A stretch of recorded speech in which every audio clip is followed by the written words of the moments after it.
เป็นดีๆบ้างอาชีพได้อยู่เนาะเคยเฮ็ดอยู่เนาะเคยไปสวยน้องปานีได้นะเถียงนาน้องปานีตัวเองก็คนป่าเถียงนาน้องปานีป่าดินมันบ่ป่าเองยิงเลยตัวเองไปทุกคนแน่คนทุกคนเลยจืดเลยจืดครอบครัวว่าเห็นดีแล้วฉันดีแล้วเราคิดไม่ถูกเลยใช่แต่นั่นใช่ตัวนี้ที่หลังเราเป็นในเราเป็นต้นเลยโย่ป่านี่ก็ทำงานได้ได้เนาะคือว่าทำงานได้แล้วบ่เรากับป่าที่ละ3 เสาเราป่าที่3 เสาเอามาเยี่ยงกันคุณก็ใส่ผ้าเอาป่าอีกแอมผ้าพี่น้องก็สิแล้วแล้วพุ่นข้างนี้ไปแล้วซ่าตีมันเป็นเด้ลองเบิ่งไปสันเนาะเบิ่งไปเป็นยังไงจะได้พี่น้องพัฒนาตัวเองให้แหละคือว่าแน่แหละเนาะแหนกคลุนแหนกคนปูน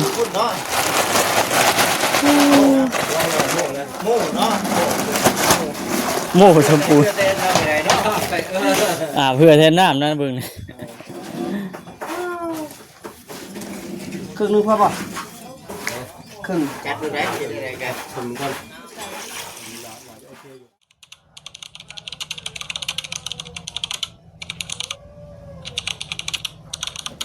พี่น้อง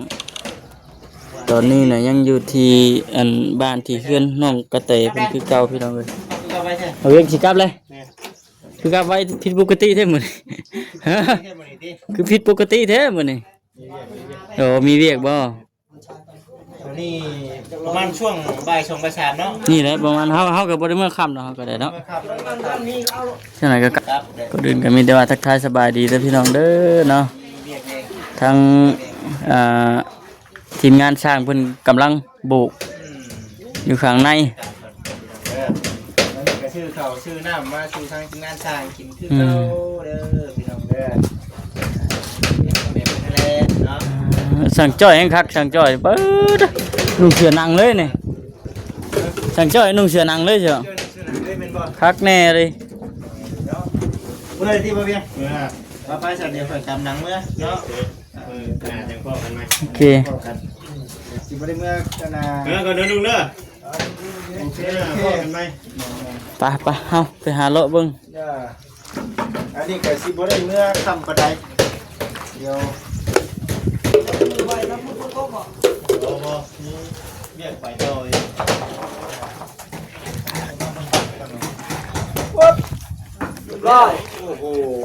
เรียบร้อยไวเกินแล้วนี่เนาะใช่นะไวแล้ว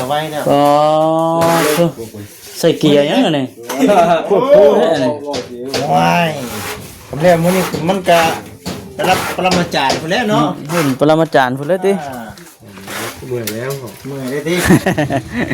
เห็นที่ไปแล้วก็แล้วอยู่ดอกเมื่อยเป็นโบกขึ้นไปเมื่อยจะมาเฮ็ดเพื่อหาปั่นอีกเนาะปั่นนี่ก็กุ้มได้เด้บ่จิเด้แต่ว่าทำได้ไว้ก็ดีเนาะทำได้ไว้ก็ดีได้ก็แล้วนะผมมือเนาะมือนี่แม่นอยู่ข้างนอกพี่บ่มันประหันเห็นยังมันทำมันประหันเสียบสวมเนาะใส่บ้านประตูเห็ดตามแผนที่ว่าอันนี้ตามแผนมันจะปวดหัวอยู่มันไปตามแผนเฮาแล้วเนาะ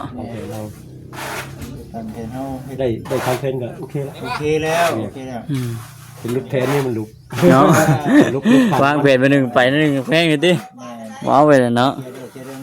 เราเนี่ยนะเราต้องเน้นนี่เฮานะธรรมชาติจะเลิกไว้ก็ได้ไว้เนาะดีจังจิตออกว่าส่วนใหญ่เป็นออกของกินสวยกินสวยดีใจเยอะเพราะเกินซื้อของโยมกินน้อยขับเสียงเลยอย่างอีกนะเพราะก็ถือว่าทั้งแม่เพิ่นนั่นแหละพี่น้องเนาะคุณนำสีสวยเหลือตลอดคือว่าเบิ่งไปเนาะว่าสิจังได๋นะเราติดตามรับชมเบิ่ง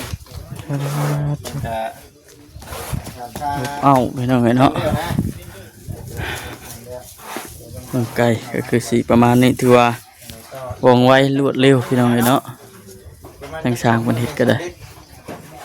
สำเร็จในเรื่องของน้ำมือตั้งมือช่วยเนาะมือเนาะ เอาบุกเนาะบุกเนาะมันอันมูได้เนาะมือตั้งครับ อัดเลยติดเลย ปิดเลยปิดเลย เอาเกียงนอนเล็กเลยเอาเกียงใส่เลยนะปิดเลยรีบเลยหัวนี่นะเกียงปูนนี่เดียวเอากระบะเจ้าตักใส่กระบะเจ้าอันใช้กระบะไม่ได้จักอย่างพูดแล้วมันบ่อยู่ปูนก่อนเลยนะมันเลยต้องแฉนะเนี่ยบอกอะไรมันจะจืดเลยไม่ใช่แฉทั้งหมดจืด เฮ้ยน้องจอยเอ้ยเนาะ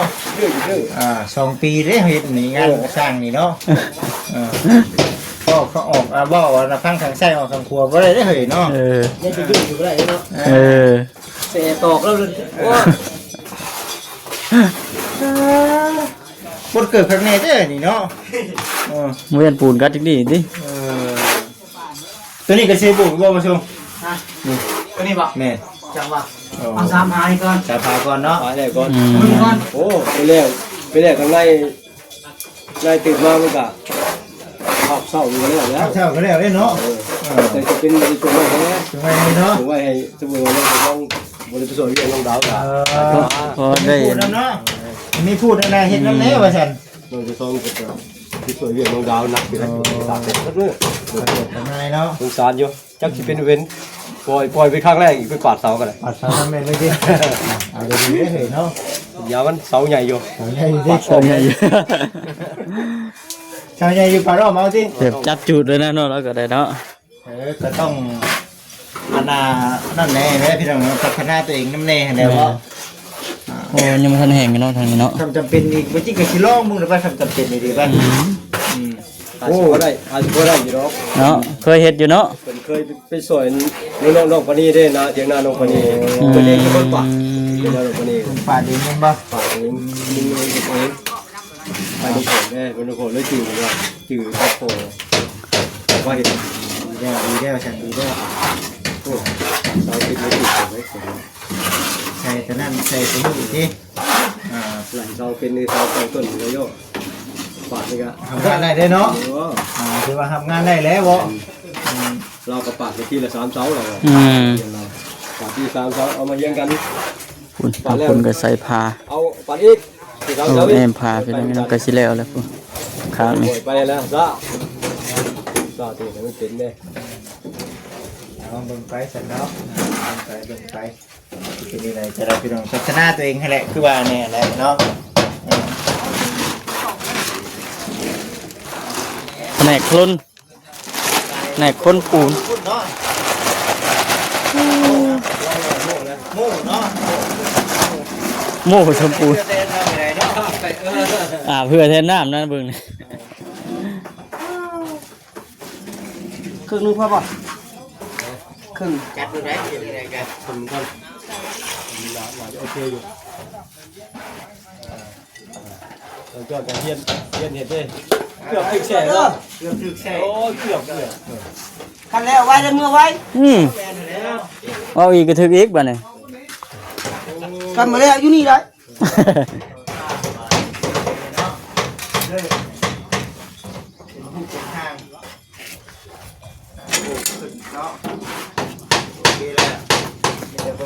งาม นั่นก็ติมพาเลยท่านไหนเนาะทั้งนี้ก็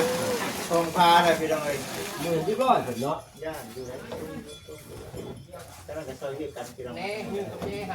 ใครดีให้กำลังใจเขาพี่น้องเราช่วยพี่กัน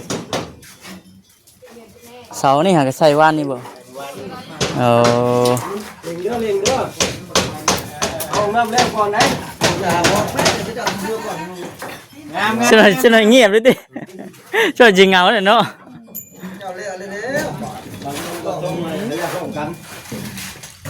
ได้พร้อมกันเนาะได้พร้อมกัน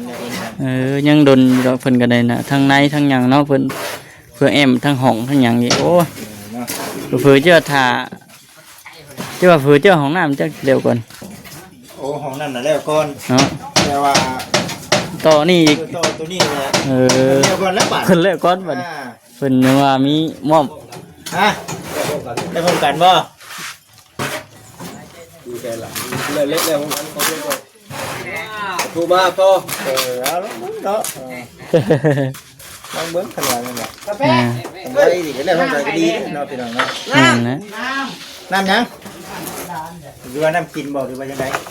น้ำกินหรือน้ำใช้ น้ำธรรมดา น้ำใช้ก็น้ำใช้ไม่ใช่ไม่ใช่ น้ำใส่น้ ไปเบิ่งปลาเต็มบ่ตัวเขากันเนาะซินเซียนแล้วพี่น้องเราเป็นเซียนแล้วสิแล้วเดี๋ยวได้ ำใจเมื่อปะได้ได้ไปนี่ ก็จะเรียกพวกกัน โอ้ของน้ำก็สิแล้วเลย บอสเป็นทีมงานเดียวกันอยู่แล้ว เนาะ อ่า อ๋อบอกเอ็นก็บอกบอสต้องเป็นทีมงานเดียวกันอยู่แล้วเรียกพวกนั้นเหรอ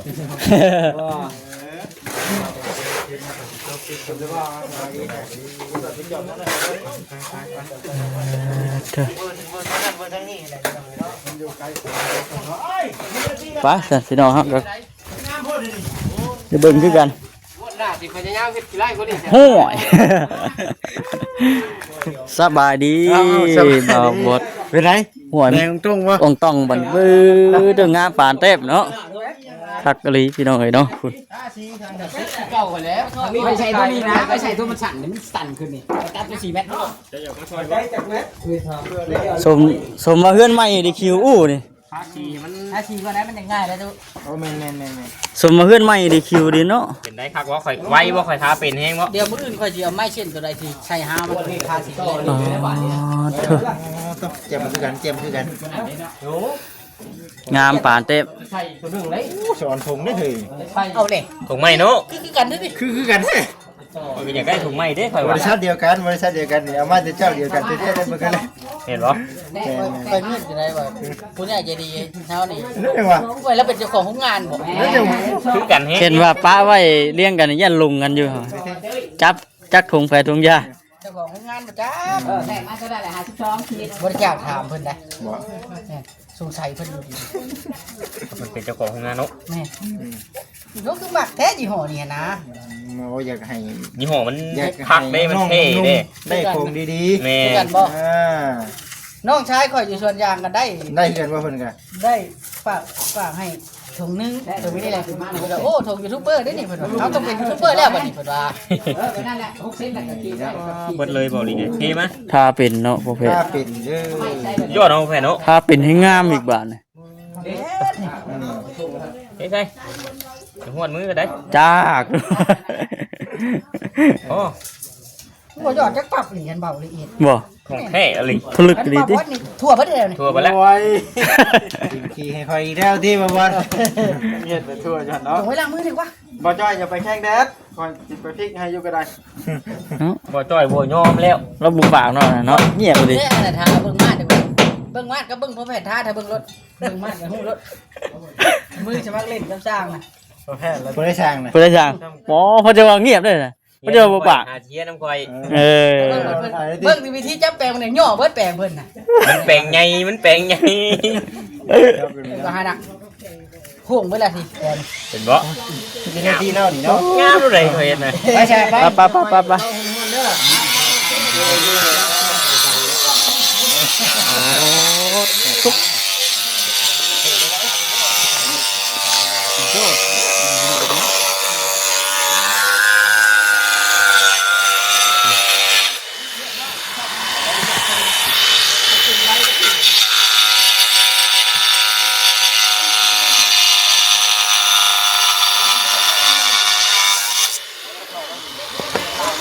ครับอลีเนาะสุดยอดปรับมักซิปรถไปเนี่ย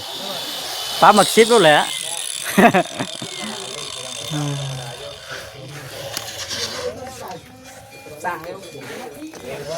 ตรวจจ้า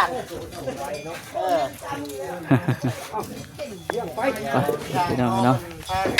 เลาะเวิร์นจังนั้นก็สิจบคลิปแหละทางบ่คำก็ได้พี่น้องเนาะแล้วก็สิพากันกลับช่วงจะหน่อยไปโอเคพี่น้องก็คลิปนี้ก็อยู่ดีมีแฮงสบายดี